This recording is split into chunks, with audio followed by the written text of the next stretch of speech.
Now behind me is old Merv, just in case you forgot, because, well, I haven't done much with old Merv lately.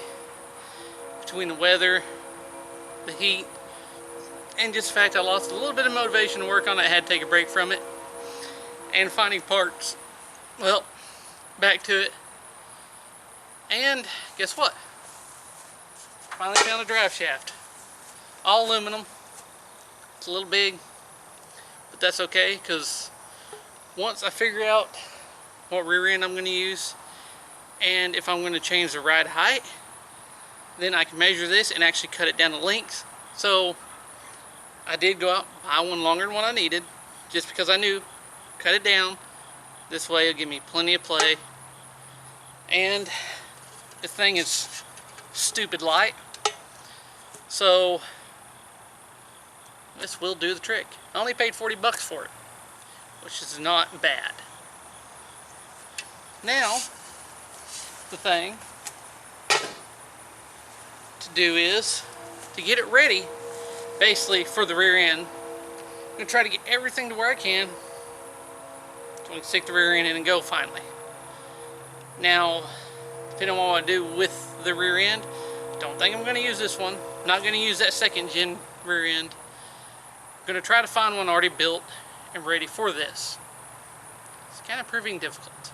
I may just have to do something with the rear end in it. Don't really want to, but we'll see come down the road. Give it a little more time, see what I can find. But what I'm going to do in the meantime, I still need to adjust these valves. That won't be difficult. Exhaust, that won't be difficult, because I got to finish the exhaust. There's a hole under the driver's side in the cab, and the exhaust still got to fill up, and I still got to get the exhaust out the back. Not a big deal. That's simply doable. And I probably won't do it on camera, but I'm still having trouble with the carburetor spring holding the carburetor down enough, so that'll be something I'll do in the meantime. Get it all timed, tuned, and set. But the big thing is, if you remember from the first startup, those rockers are horrible. They need to be adjusted. Let's get to work.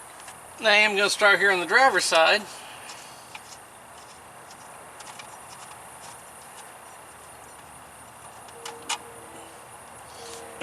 And luckily, with these little T-fittings, it's going to make it a little easier for what I'm about to do.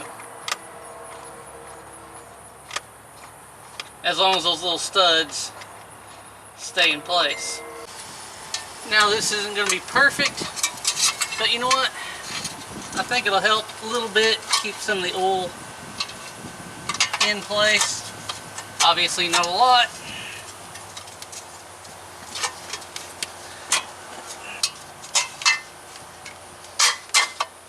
There we go. That should do the trick.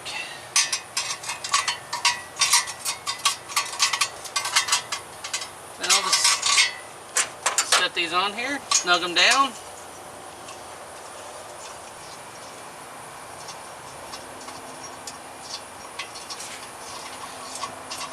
Then I'll adjust the valves. Alright, so I just got done adjusting this side. Kept hearing the noise, kept hearing the noise. I adjusted each side twice. It's up to temp. Got up to 200 actually sitting here, so there's something wrong with the cooling. It's not staying as cool as it should, but still at 200 degrees. I adjusted each side twice, so that should be good. But the mystery noise, well, it turned out to be my breather cap on the other side with the PC valve in it. That thing clicks and clanks like you wouldn't believe. I was chasing everything up and down trying to figure out what the clanking noise was, but it was just that. So, nothing I can do about that one.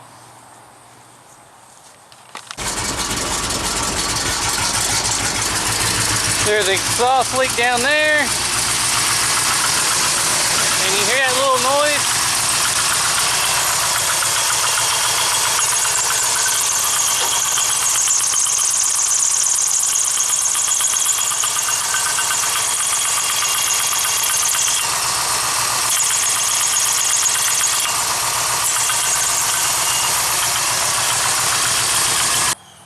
So, next thing I'm doing is gluing in the piece for the rear view mirror.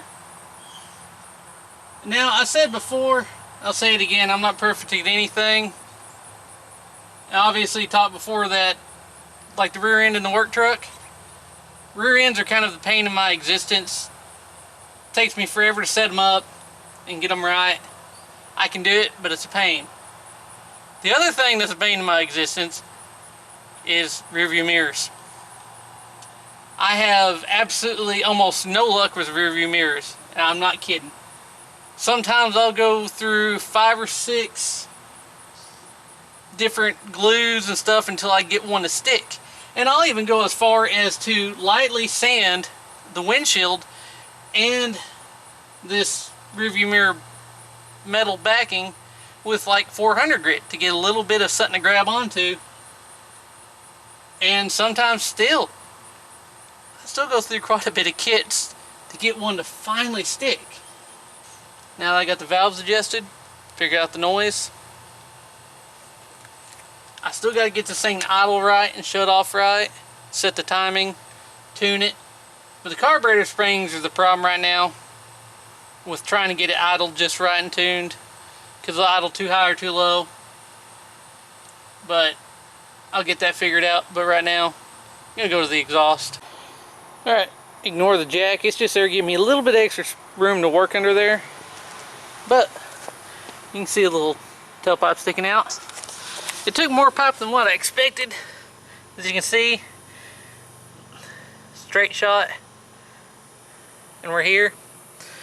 So I'm going to weld 2 joints out from under the truck and then weld it to the muffler there. Attach my bracket there, somewhere on each side, and that should be good.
So, got quite a bit taken care of on our merv today, and that's just much more checked off the list. Getting down to the nitty gritty, a few things left. Hopefully we can get this thing on the road pretty soon. Now, unfortunately, even with the full exhaust, you can hear the engine, and well, I mean, it still looks like a sleeper, but it's not really going to sound like a sleeper.